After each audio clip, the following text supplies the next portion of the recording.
Working Man Investor. Today's video, I'm going to go over an article. Social Security Retirement Trust Fund may be depleted in less than a decade, new trustees reports finds. This article was on CNBC yesterday and today. I'm just going to summarize it, and then I'm going to go over some of the asset classes you can look into to supplement your retirement and stuff that you can invest in that'll start cash flowing before you get to retirement, because you do not want to get to the point where you're relying upon the government to support you. You do not want to bank on Social Security being here. Now, I know that might upset some of you, so I want to make it very clear. I'm not saying that you're not entitled to Social Security. Many of you have probably read this article already or are going to watch this and think, I've been working my whole life, X amount of years, paying into Social Security. When I get there, it better be there for me because I'm entitled to it, because I've paid into it. You are 100% right. I am not disputing that. I am just saying you do not want to bank on it. Don't ever bank on anybody else for your future but you. You have that ability to invest. You have the ability to learn how to invest, to make smart choices now to build a brighter future, which is I will talk about once I summarize this article. So again, the summary here, the key points is the trust fund for Social Security relies on to help pay retirement benefits may be depleted by 2033, at which point 77% of those benefits would be payable. The program's contributed trust funds, which also includes disability insurance, may run out by 2034, 1 year sooner than projected last year at that time. So it says the trust fund for Social Security relies on to pay retirement benefits may be depleted in 2023, according to an annual report released by the Social Security Board of Trustees on Wednesday. This is unchanged from last year. At this point, those benefits will be payable to 77% of people, according to the report. Social Security trust funds help pay benefits when money is needed in addition to ongoing revenue from taxes. So let me define what the trust fund is first. So basically, they try to pay everybody's benefits for the year through taxes, but if we don't collect enough taxes, we have to go to these trust funds to pull the money out to pay people. We're starting to deplete that, and as more and more baby boomers retire and we get more people on these benefits, and if there's fewer people working due to birth rates and things like that, and people in the workforce, you're going to have less money to spend, so they're going to end up depleting these funds. So what are the trust funds? Well, Social Security trust funds are financial accounts in the U.S. Treasury Department. There are two separate Social Security trust funds. The Old Age and Survivors Insurance Trust Fund pays retirement and benefits for survivors, and the Disability Insurance Trust Fund pays disability benefits. Social Security taxes and other incomes are deposited in these accounts, and Social Security benefits are paid from them. The only purpose for which these trust funds can be used are to pay the benefits of the program's administrative costs. Social Security trust funds hold money not needed in the current year to pay the benefits and the administration costs, and by law invest in special treasury bonds that are guaranteed by the U.S. government. A market rate of interest is paid to the trust funds on the bonds they hold, and when those bonds reach maturity or are needed to pay benefits, the Treasury redeems them. So basically, if there's any money left over, the way I take this is if there's money left over at the end of the year from taxes, they put them in these trust funds, and these trust funds have to buy by law, safe and liquid assets, which are U.S. Treasuries, which are considered the safest and most liquid assets in the world. The drawback is, because there's considered no risk with Treasuries, they often pay very low interest rates, so you're not getting much of a return on the money. That's where the argument is, which I'm not for or against. I'm just making the point here where people say privatize Social Security. So instead of putting it in low interest rate Treasuries where it's guaranteed, people are saying if you stick it in like the S&P 500, all right, in an index fund, the S&P 500, that has the potential to get 10, 12% a year. If we were doing that for the past 40 years with our Social Security and these trusts, how much better off would we be? That's the argument for that, for the good side. The drawback is if the stock market collapses and you lose all that money, you have nothing to pay people with. Again, that's political. I just wanted to make that point. So then this article just goes on to say that Congress must act. Social Security trust funds help pay for benefits when more people are in need of additional to ongoing revenue from payroll taxes. Again, so if you have more people needing it, this is what it's saying. They just go into those trusts and start pulling that money out. Workers currently contribute 6.2% of their pay towards Social Security and 1.45% towards Medicare. Employees typically match those taxes. To shore up the Social Security and Medicaid trust fund, Congress may have to either raise taxes or cut benefits, or a combination of both. This is why they keep bumping up the age that you can collect full Social Security, trying to keep putting it off. Honestly, just hoping for people to die. More people that die, the less benefits they have to pay, the better shape the fund is in. This is another reason why you don't want to depend on the government. Don't sit around and wait for a retirement that you may never get. Start young, start buying assets, ETFs, something, rental property, and start building a future there that doesn't bank on the government doing the right thing, because you could be 55 years old thinking I can retire in 10 years at 65 when I get full Social Security, and then they bump it up to 67 and then 69. Then you finally get 69 and you get it and you're dead at 71. Buy assets. Believe in yourself. That's what I really want you to get out of this. Don't trust in the government. I don't know what Bidenomics is. I don't know what Trumponomics is. If you believe in that stuff, if you're sitting here right now thinking that you're going to be miserable and you're going to be doomed and you're not going to be able to make any money in investing because Trump's in office, that's what's going to happen, because that's what you believe. I truly do believe in that. Just like 4 years ago, if you believe that because Trump didn't get elected and Biden was in office, that you weren't going to make any money because Biden was in office, that's what's going to happen, because that's what you're going to believe.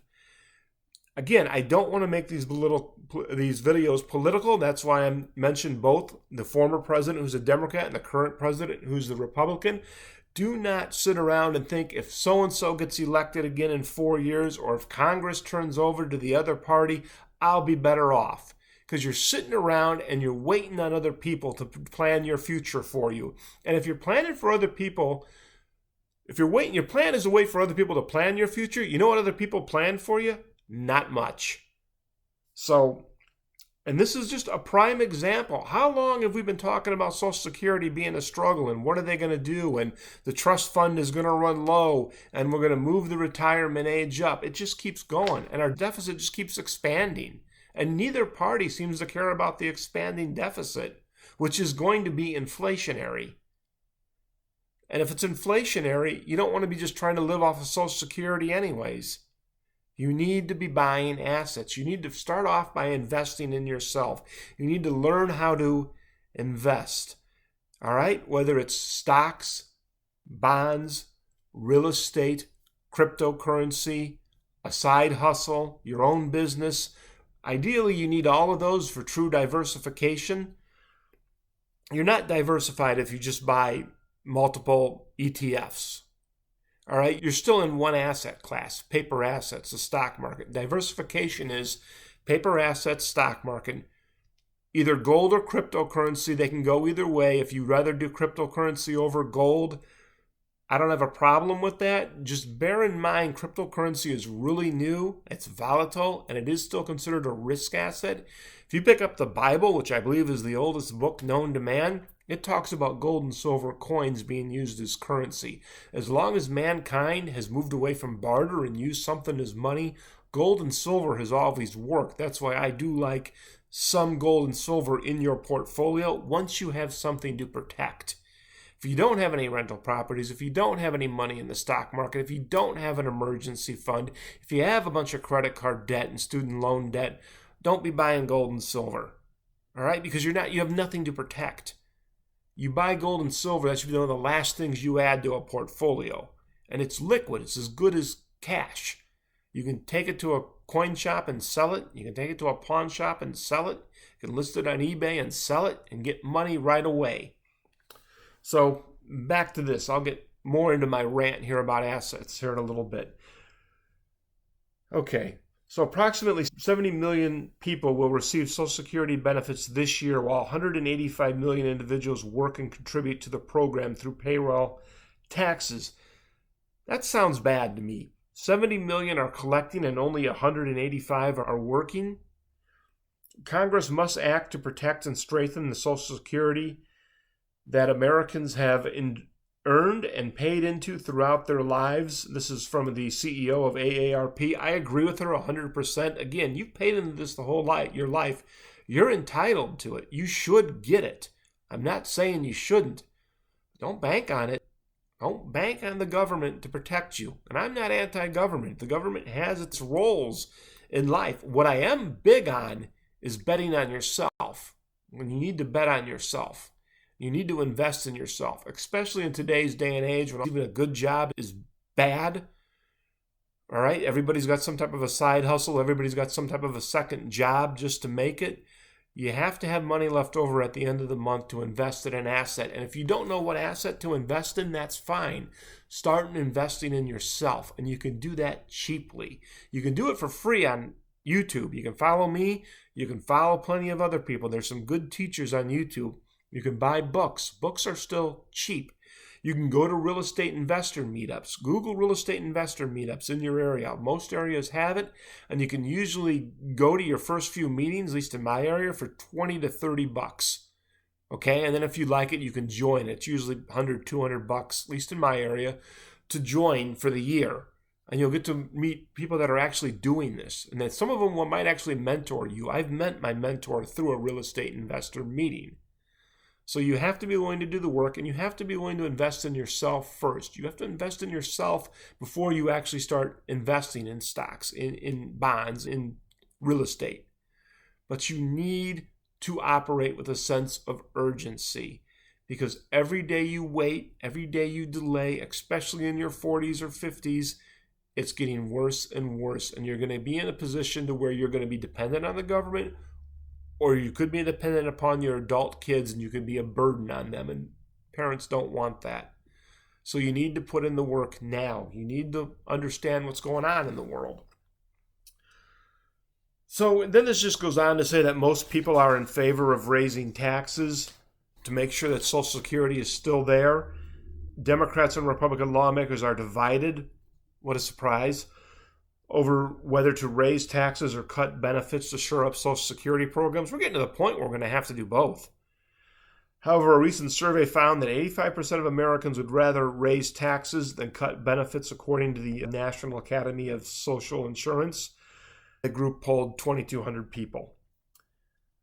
So that's just what the article says, just based that Social Security is in trouble, that the trust fund may be out in 10 years, and only 77% of people, or 70% of your benefits, will get paid to you.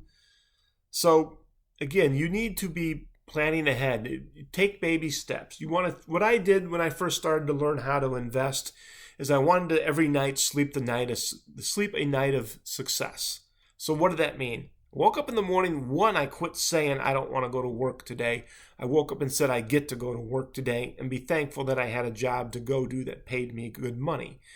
If you don't have that, you're in a bad spot, but think about what else you can do, whether it's a second job or a side hustle. You want to pick a side hustle of something you love, whether it's woodworking or something like that, and see if you can't make a product that people want to buy.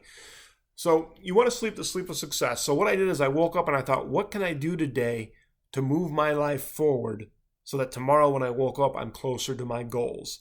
And when I first started, that was simply education. I wanted to learn how to invest. So it could be watch a couple of YouTube channels, read a couple of books in a chapter, learn something, figure out what direction I wanted to go to. I had a guy who taught me stocks. He mentored me, and he's still mentoring me to this day. And I'm finally starting to grasp stocks a little bit. But he used to always say you have to wrap your hands around it. And I couldn't do that.